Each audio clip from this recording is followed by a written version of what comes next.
시편 8편을 보겠습니다.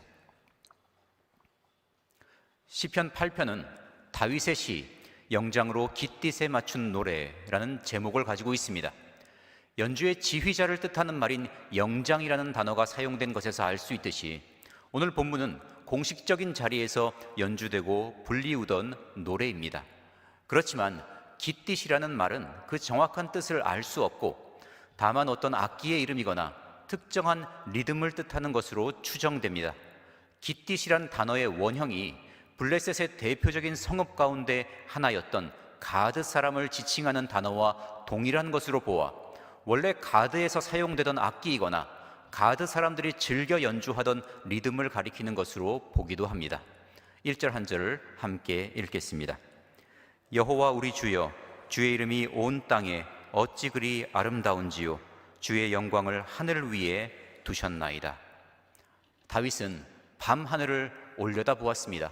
캄캄하기에 더욱 그 끝과 경계를 알 수 없는 광대한 그 하늘에서 밝은 빛으로 자신의 존재감을 드러내고 있는 달과 총총히 빛나는 수많은 별들을 보았습니다. 아름답고 장엄하지만 사실 매일 보는 것이기에 무심코 넘어갈 수도 있는 광경이었습니다. 그렇지만 다윗은 그 달과 별들을 예사롭게 보지 않았습니다. 그것들을 만드신 분을 생각하였습니다. 그리고 그분의 이름을 부르며 찬양하였습니다. 여호와라는 이름은 하나님께서 모세에게 친히 계시하신 하나님의 이름으로 스스로 있는 자라는 뜻입니다. 자기 민족 히브리 사람을 학대하고 있는 애굽 사람을 죽인 일로 인하여 오히려 자기 민족에게 고발을 당한 모세는 미디안 땅으로 도피하였습니다. 미디안 제사장인 이드로의 딸과 결혼하고 그곳에 정착하여 40년을 지내던 그는 어느 날 양무리를 이끌고 광야 서편으로 이동하여 호렙산에 이르렀습니다. 한 떨기나무에 불이 붙었으나 그 나무가 타지 않고 있는 기이한 광경을 목격한 모세는 그 나무를 자세히 보려고 접근하다가 하나님을 뵙게 되었습니다. 하나님께서 그 떨기나무 가운데서 그를 부르신 것입니다. 하나님께로부터 애굽으로 가서 이스라엘 자손들을 인도하여 내라는 명령을 받은 모세는 자신이 애굽으로 내려가 이스라엘 자손들을 만나서 너희 조상의 하나님이 나를 너희에게 보내셨다라고 말하면 그들이 분명 그의 이름이 무엇이냐라고 물을 것인데 그때 어떻게 대답해야 하는지를 물었습니다. 그러자 하나님께서 모세에게 이르시기를 나는 스스로 있는 자니라. 너는 이스라엘 자손에게 이같이 이르기를 스스로 있는 자가 나를 너희에게 보내셨다 하라 하셨습니다. 나는 스스로 있는 자니라 라고 하신 말씀을 문자적으로 번역하면 나는 나다입니다. 이름은 그 이름으로 불리는 존재의 정체성을 나타냅니다. 그런데 이러한 이름은 자기 스스로 짓는 것이 아니라 받는 것입니다. 최초의 사람은 하나님께로부터 이름을 받았습니다. 그 이름은 아담이었습니다. 아담은 하나님께서 지으신 모든 생물들에게 이름을 주었습니다. 그리고 자기 아내에게 하와라는 이름을 지어주었습니다. 그날 이후로 대부분의 사람들은 태어날 때 부모로부터 혹은 조부모로부터 이름을 받습니다. 그리고 그 이름으로 평생을 살아갑니다. 자기 이름을 자기 스스로 짓는 경우는 없습니다. 드물게 계명을 하는 경우가 있지만 그것은 말 그대로 이름을 바꾸는 것이지 없던 이름을 짓는 것은 아닙니다. 그런데 이 우주에서 유일하게 자신의 이름을 스스로 짓고 그 이름을 무엇이라고 밝히신 분이 계십니다. 그분이 바로 하나님이십니다. 아무도 하나님보다 선재할 수 없으므로 하나님의 이름을 지어줄 존재가 없기 때문입니다. 그 이름이 바로 나는 스스로 있는 자니라, 나는 나다, 즉 여호와입니다. 그러므로 이 이름은 하나님은 그 존재하게 된 원인이 스스로에게 있는 자존하시는 분이시며 온 우주 만물의 창조주이시라는 것을 나타내고 있습니다. 그리고 동시에 이 이름은 하나님께서 사람과 언약을 맺으시고 그 언약을 신실하게 지키시는 분임을 나타낼 때 주로 사용되었습니다. 이것이 얼마나 큰 은혜인지 말로 다 표현할 수가 없습니다. 왜냐하면 언약에는 제약이 따르기 때문입니다. 절대 주권자이신 하나님께서 피조물에 불과한 사람들과 언약을 맺으심으로써 반드시 지켜야 하는 책임과 의무를 스스로 지신 것입니다. 이것이 바로 다윗이 여호와라는 이름을 부를 때 그의 마음속에 생각한 것이었습니다. 그러므로 다윗은 여호와 우리 주여, 주의 이름이 온 땅에 어찌 그리 아름다운지요 라고 찬미하였습니다. 아름답다는 말은 탁월한, 영광스러운, 유명한, 강력한, 넓은, 위대한, 높은, 고귀한, 화려한, 그리고 웅장한과 같이 다양하게 번역되는 단어입니다. 과연 다윗에게 여호와 하나님은 참으로 아름다운 분이셨습니다. 또한 다윗은 주의 영광을 하늘 위에 두셨나이다 라고 하였습니다. 이는 하나님의 위엄과 그 영예가 온 하늘에 가득하다는 의미이기도 하며, 하나님의 영광은 저 광대한 하늘에도 다 둘 수 없어 그 위에, 그보다 더 높은 곳에 있다는 의미이기도 합니다. 우리에게는 다윗이 여호와를 불렀던 것처럼 감동하며 부를 또 하나의 이름이 있습니다. 그 이름이 바로 예수 그리스도입니다. 예수 그리스도 안에서 다윗이 노래했던 그 여호와 하나님의 아름다움과 영광이 다 나타났으며, 예수 그리스도를 통해서 여호와 하나님의 이름으로 주신 언약이 성취되었기 때문입니다. 이에 대해 성경은 태초에 말씀이 계시니라, 이 말씀이 하나님과 함께 계셨으니 이 말씀은 곧 하나님이시니라. 그가 태초에 하나님과 함께 계셨고 만물이 그로 말미암아 지은 바 되었으니 지은 것이 하나도 그가 없이는 된 것이 없느니라. 말씀이 육신이 되어 우리 가운데 거하심에 우리가 그 영광을 보니 아버지의 독생자의 영광이요 은혜와 진리가 충만하더라. 본래 하나님을 본 사람이 없으되 아버지 품속에 있는 독생하신 하나님이 나타내셨느니라 하였고, 하나님을 일컬어 찬송하리로다. 그는 우리 주 예수 그리스도의 하나님이시요 라고 하였습니다. 그러므로 다윗이 밤하늘을 올려다보면서 여호와 우리 주여 라고 부르며 그 이름의 아름다움과 영광을 찬양했듯이 예수 그리스도를 부르며 예수 그리스도의 하나님을 부르며 그 이름의 아름다움과 영광을 날마다 찬양하시기 바랍니다. 2절 한 절을 함께 읽겠습니다. 주의 대적을 인하여 어린아이와 젖먹이의 입으로 말미암아 권능을 세우심이요 이는 원수와 보수자로 잠잠케 하려 하심이니이다. 주의 대적은 달과 별들이 떠있는 하늘 아래 살고 있으면서도 그것들을 지으신 하나님께 영광을 돌리지 않고 자신의 힘과 능력으로 모든 일을 하려고 하는 교만한 사람들, 하나님의 뜻에 순종하지 않고 하나님의 말씀을 대적하는 사람들을 가리킵니다. 어린아이와 젖먹이는 하나님 앞에서 항상 어린아이처럼 겸손한 사람들을 가리킵니다. 이들은 오직 하나님만을 의뢰하는 사람들입니다. 하나님께서는 이러한 사람들을 사랑하시며 이들을 사용하셔서 하나님의 권능을 나타내십니다. 예수님께서는 천지의 주제이신 아버지여, 이것을 지혜롭고 슬기 있는 자들에게는 숨기시고 어린 아이들에게는 나타내심을 감사하나이다 라고 기도하셨고, 어린 아이들의 내게 오는 것을 용납하고 금하지 말라. 하나님의 나라가 이런 자의 것이니라. 내가 진실로 너희에게 이르노니 누구든지 하나님의 나라를 어린 아이와 같이 받들지 않는 자는 결단코 들어가지 못하리라 하셨습니다. 사도 바울은 기록하기를 형제들아 너희를 부르심을 보라. 육체를 따라 지혜 있는 자가 많지 아니하며 능한 자가 많지 아니하며 문벌 좋은 자가 많지 아니하도다. 그러나 하나님께서 세상의 미련한 것들을 택하사 지혜 있는 자들을 부끄럽게 하려 하시고 세상의 약한 것들을 택하사 강한 것들을 부끄럽게 하려 하시며 하나님께서 세상의 천한 것들과 멸시받는 것들과 없는 것들을 택하사 있는 것들을 폐하려 하시나니 이는 아무 육체라도 하나님 앞에서 자랑하지 못하게 하려 하심이라 하였습니다. 다윗이 아직 소년일 때 블레셋 사람들이 군대를 일으켜 이스라엘을 침공하였습니다. 사울 왕은 군대를 이끌고 엘라 골짜기에 나가 진을 치고 항우를 벌였습니다. 그러자 블레셋 진영에서 한 사람이 나왔는데 그는 신장이 장대한 용사인 골리앗이었습니다. 그가 큰 소리로 외쳤습니다. 너희가 어찌하여 나와서 항우를 벌였느냐? 나는 블레셋 사람이 아니며 너희는 사울의 신복이 아니냐? 너희는 한 사람을 택하여 내게로 내려보내라. 그가 능히 싸워서 나를 죽이면 우리가 너희 종이 되겠고 만일 내가 이기어 그를 죽이면 너희가 우리의 종이 되어 우리를 섬길 것이니라. 내가 오늘날 이스라엘의 군대를 모욕하였으니 사람을 보내어 나로 더불어 싸우게 하라. 온몸에 중무장을 한 그의 위용과 목소리에 이스라엘의 모든 사람들이 압도되었고 두려워하며 떨었습니다. 그때 마침 아버지의 심부름으로 전장에 나가 있던 다윗이 골리앗이 하는 말을 들었습니다. 분노한 그는 자신이 나가서 싸우겠다고 사울 왕을 설득하였습니다.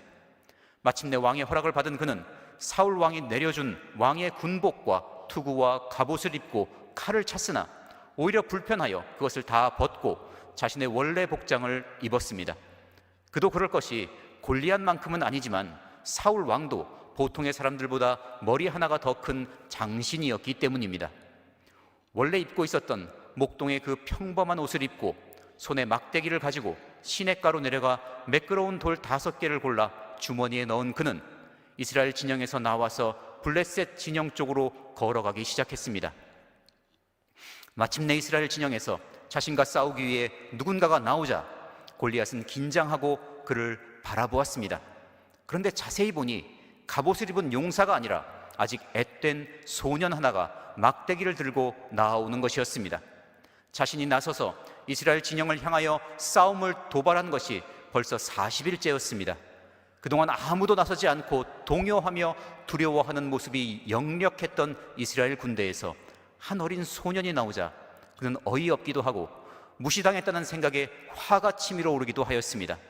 그리하여 자기가 섬기는 신들의 이름으로 다윗을 저주하고 또 말하기를 내게로 오라, 내가 내 고기를 공중의 새들과 들짐승들에게 주리라 하였습니다.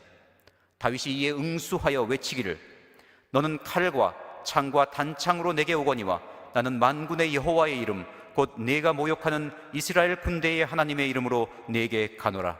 오늘 여호와께서 너를 내 손에 붙이시리니 내가 너를 쳐서 내 머리를 베고 블레셋 군대의 시체로 오늘날 공중의 새와 땅의 들짐승에게 주어 온 땅으로 이스라엘의 하나님이 계신 줄 알게 하겠고 또 여호와의 구원하심이 칼과 창에 있지 아니함을 이 무리로 알게 하리라. 전쟁은 여호와께 속한 것인즉 그가 너희를 우리 손에 붙이시리라 하였습니다. 이어 골리앗에게로 달려가며 주머니에서 돌을 하나 꺼낸 다윗은 그 돌을 물매에 걸어 던졌습니다. 날아간 돌은 골리앗의 이마에 박혔고 골리앗은 마치 마른 나무 토막처럼 쓰러지고 말았습니다.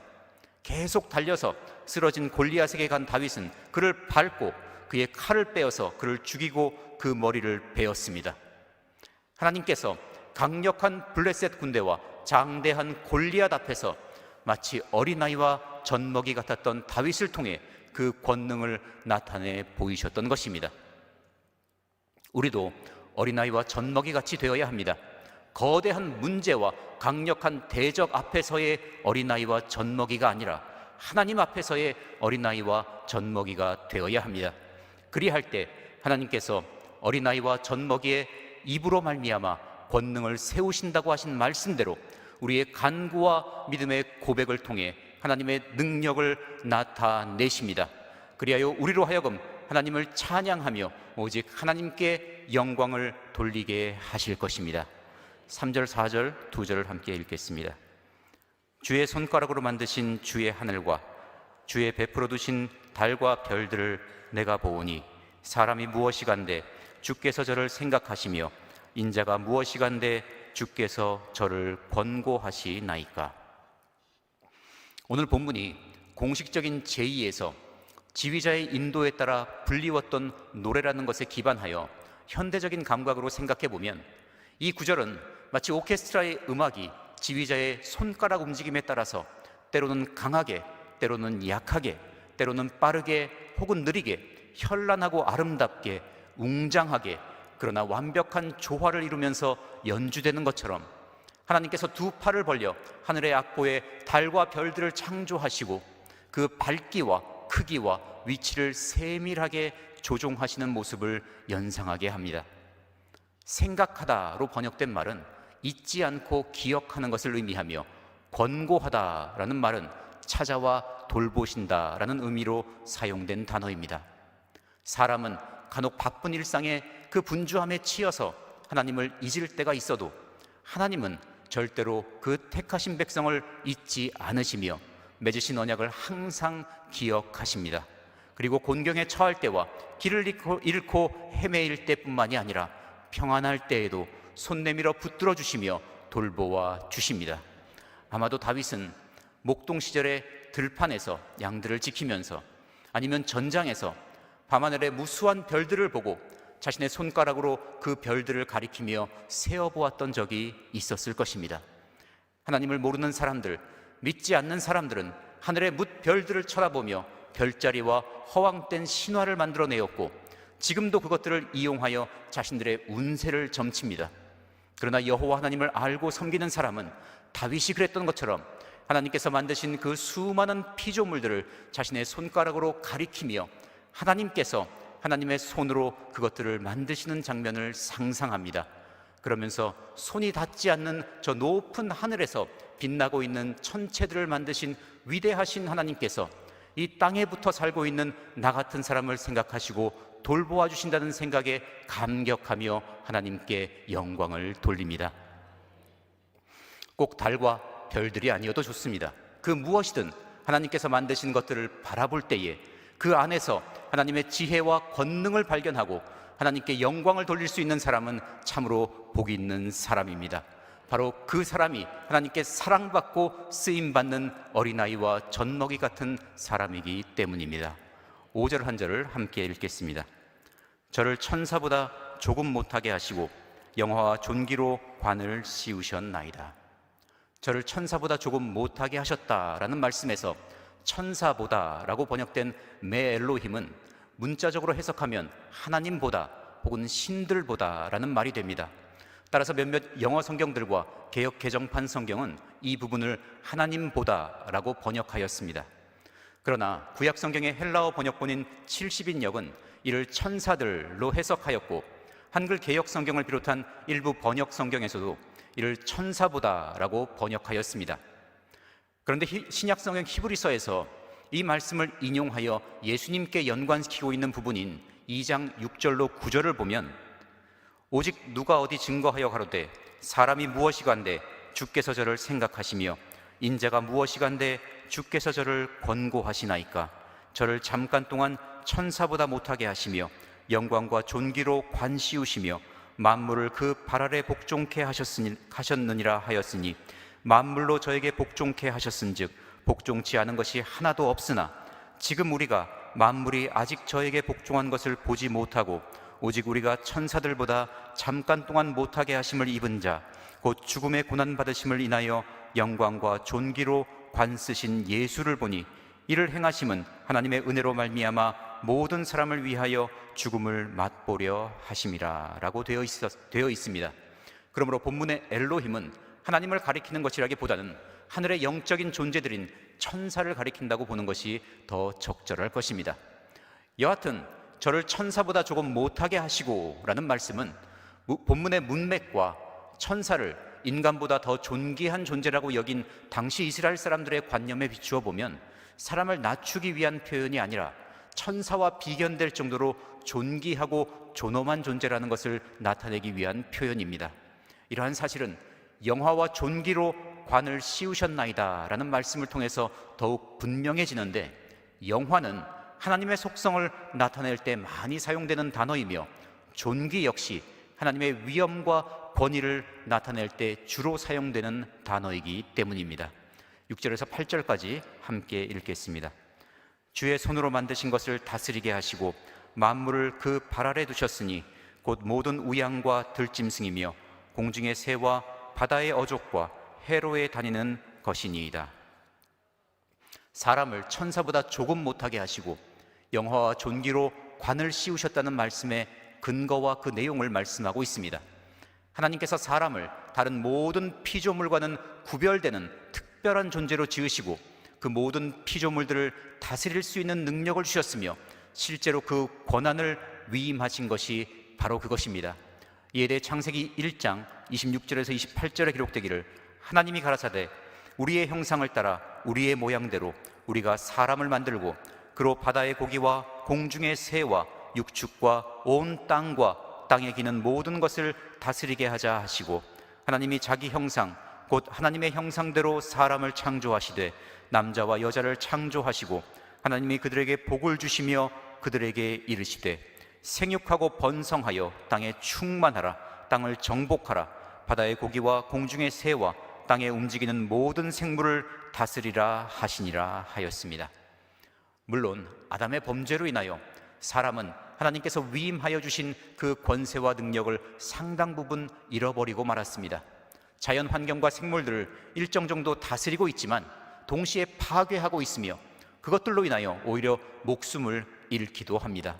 그러나 장차 예수님께서 다시 오셔서 만물을 새롭게 하실 때 우리는 하나님께서 처음 위임하셨던 그 다스리는 권세를 온전히 누리며 사용하게 될 것입니다.